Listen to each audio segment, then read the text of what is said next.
Alright, bro, I've been wanting to do this for a while now because I've been interested in this scene for a very long time, and I'm finally got the courage enough to actually do it, and that is the show movie review scene. Now, this is my first time doing this. I'm definitely gonna try to get better as the videos go along.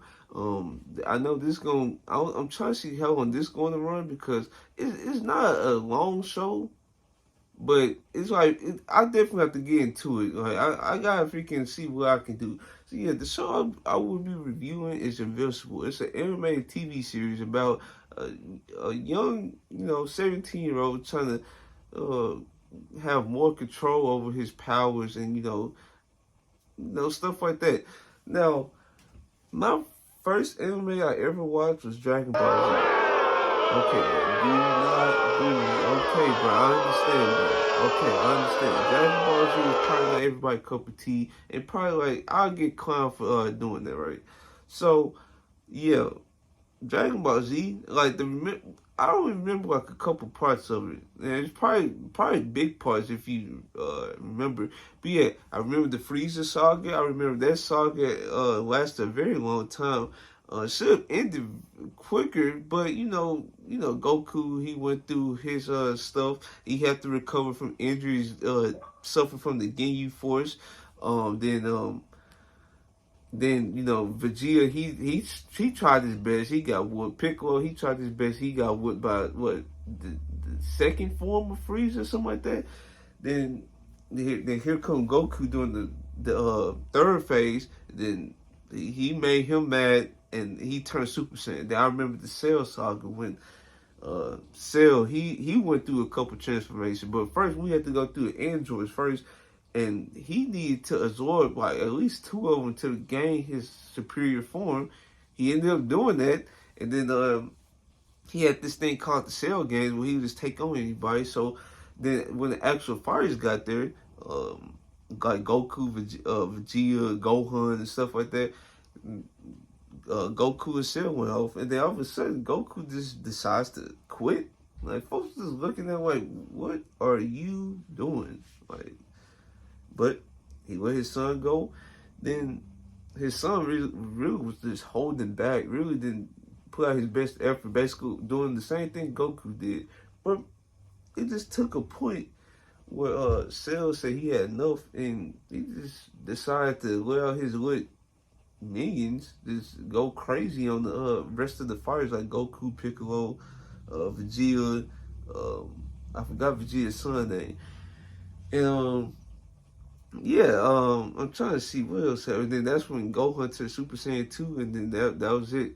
That was it. And Majin Buu saga. I really don't have no recollection of the Majin Buu saga. I just know it ended in a Spirit Bomb, which is a sight to see. Then I remember Dragon Ball GT when Goku did something or something went wrong and he became a child again. So he went through the phases of being a child. I think he ended up being a grown up again. Okay, but yeah, those are my recollections of the last anime I ever watched. Get into another anime show, and I've been trying to get into anime ever since this point, but I just never just bothered to even watch. Now, I'm glad like folks like understand like where I'm coming from because usually anime watchers they give me like this show I'm about to review like there was something on the show like a 10 episode series like something to get my feet wet and try to dive into it.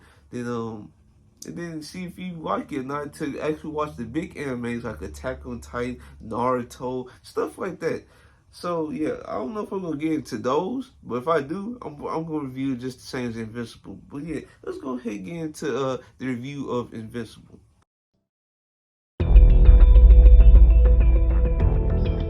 Yeah, this is how I'm going to do it. So yeah, let's go ahead and talk about the pilot episode, episode one. And if you've been watching like review series like this, you already know what a pilot episode is. So let's go ahead and get into it. So yeah, the episode starts out with two cops just talking. They talk about how life has been hard on them, the wife and kids and stuff like that. Then all of a sudden, they started to hear cracks in the ground. Then the cracks started to get bigger and bigger. Then it was two big blue villains just coming out from the cracks, and he was terrorizing the folks. Then their goal was to steal something from I believe the White House, and before they could do that, the Guardians appeared. They was like, the villains did give them a fight, but the Guardians ended up was being too much for them, and they ended up like arresting them and taking them to jail. So the next scene, it shows a 17-year-old boy named Mark Grayson. As you about to know a lot about him as the series go along. His dad, Army Man, you gonna know a lot about him as the series go along. And the mom, Deborah, you gonna know about her as the series go along. So these, so this scene was basically Mark Grayson showing his frustration of him not being a superhero yet, because he was watching the news and he saw the Guardians take down the bad guys. He said he wanted to be in that position to take down those bad guys, and the dad was basically saying, "Oh, you be all right. You be just fine."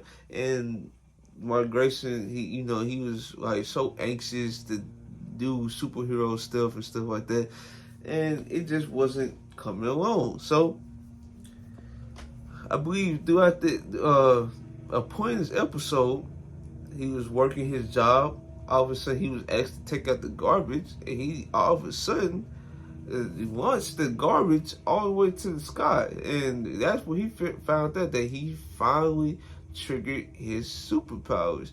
Then he told his dad at dinner that he achieved his powers, and the dad looked very like shocked at first, but he ended up was willing to teach him how to manage his powers and do all that of the sorts. So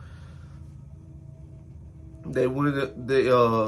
Before I get into the train aspect, right? The dad went ahead and explained to Mark Grayson where he came from. So they came. Army Man came from a planet called Viltrum. They was flying at super high speeds. They saved folks.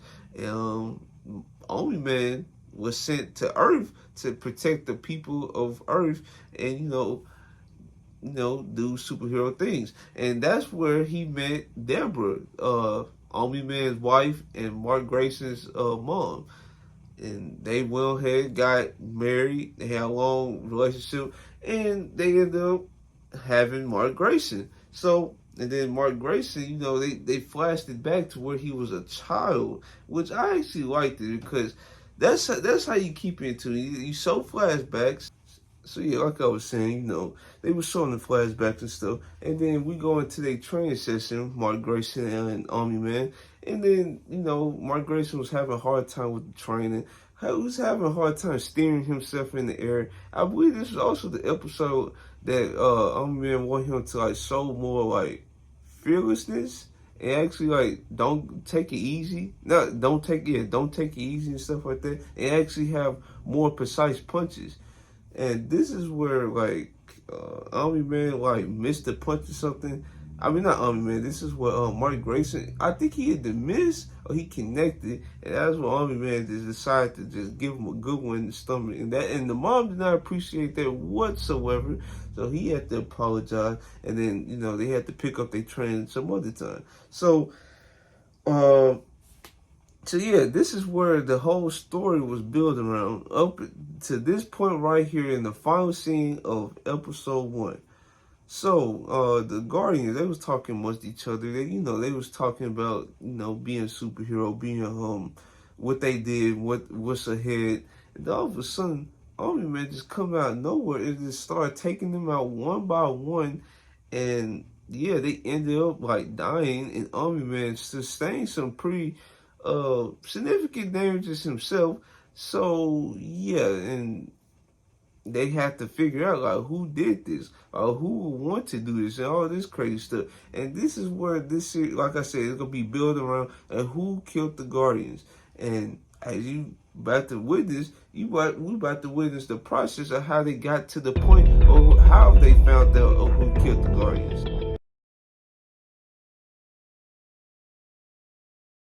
Get into it. And y'all remember the beginning part of this video? I was talking about episode 1 of Invincible, that I only wrote notes for the that episode only. Well, as I was like reviewing that part of the video, because you obviously know this like what days after I recorded that first part, I decided that I had to write notes because it was like moments within the episode that I just completely forgot about.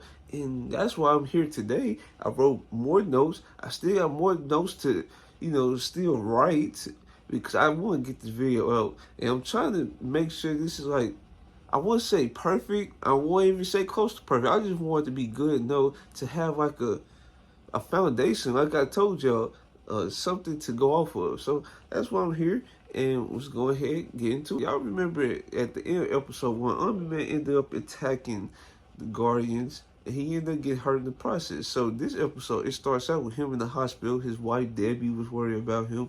His son Mark, he was worried about him, and they was wondering if he was gonna pull through. So this episode was based on like trying to recover evidence. So the agency that's led by Cecil, I forgot to mention him in episode 1, because he's going to be a vital part in this series, and he basically he needed somebody on the job to help him out. So what he did, he called on a devil detective. I forgot his name. I think it was like not Donald, because that was to do with the glasses.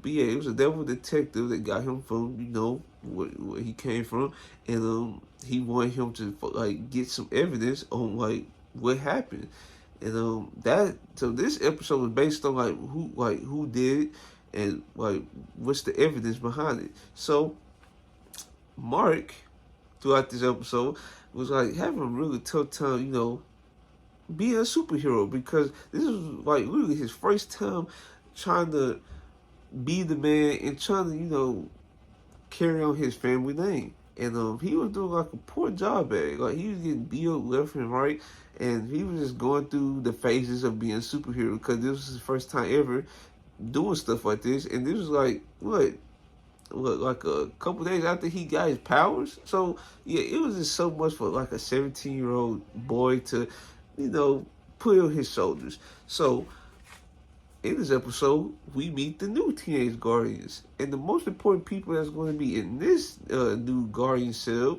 is going to be Adam and Eve, Rex, and the robot. And those three will be very important as we go along in this series. With you, I thought it was gonna be like a little triangle brewing between Amber, Adam, Eve, and Mark, because Mark, he has taken a liking to Adam, Eve, and he didn't know how to express his feelings towards her. He also had feelings towards Amber, because in episode 1, Amber ended up kicking the bully that was trying to bully Mark Grayson, because Mark Grayson stood up to the bully to defend Amber, and Amber in return ended up kicking dude in the area, and he looked like he about to throw up after he got kicked right there. So he ended up scurrying along. So yeah, this episode 2, they was in school, and Mark, he was talking to his friend about stuff, and he ended up like challenging Todd. He said, "What's up with it?" And then Todd tried to beat him up, and this time wasn't working. Since his powers kicked in, Mark was just eating those punches, and Todd just didn't know what to do. So he went ahead scurrying along once again. And then it was a scene where Amber, she walked in after the fact, and she was wondering like what was going on. And the girls told her like, Mark did for you again, and stuff like that. So that's why Amber ended up taking a liking towards him. And then we gonna see throughout this episode how their relationship advanced. Okay, so we come back to Omni-Man, right? Omni-Man, he recovered from the damages, and Debbie was very elated that her husband was recovering very well, and he can be actively walking again. And when Debbie told Omni-Man that his son Mark was struggling in fights, Omni-Man like got up and like got out the hospital bed, and they was trying to persuade him to take it slow, take it easy, but he wasn't listening. He did what he wanted. So, and this is an important scene that's about to come on right here, right now. So he walked to the front desk, right? He demanded his suit in a jerkish tone, and they was watching him like, okay, this is not normal. So why is he doing this? So, yeah, and then we go into the ending portion of this episode. the devil detective who got all his evidence, he did, he was hard at work. He reported back to Cecil that it was only the Guardians and Omni-Man that was there. And Cecil was like very frustrated because why would he expect that his top guy and Omni-Man would do such a thing like this? So he demanded that the devil detective leave and get out his sight. And he tried to find some evidence on his own. So yeah, that's how the episode 2 ends, and this is how I'm gonna do it from here on out. I'm gonna break it up into 2 episodes. This is an 8-episode series, right? 1 and 2 is going to be together. 3 and 4 going to be together. 5, 6, 7, 8. That's how it's going to be. And I hope you guys enjoy part 1 of how long is this going to be? Like a 3-4 part series. Hopefully, guys, you enjoy. Like, comment, subscribe, and this is your boy Terrell, and I'm out.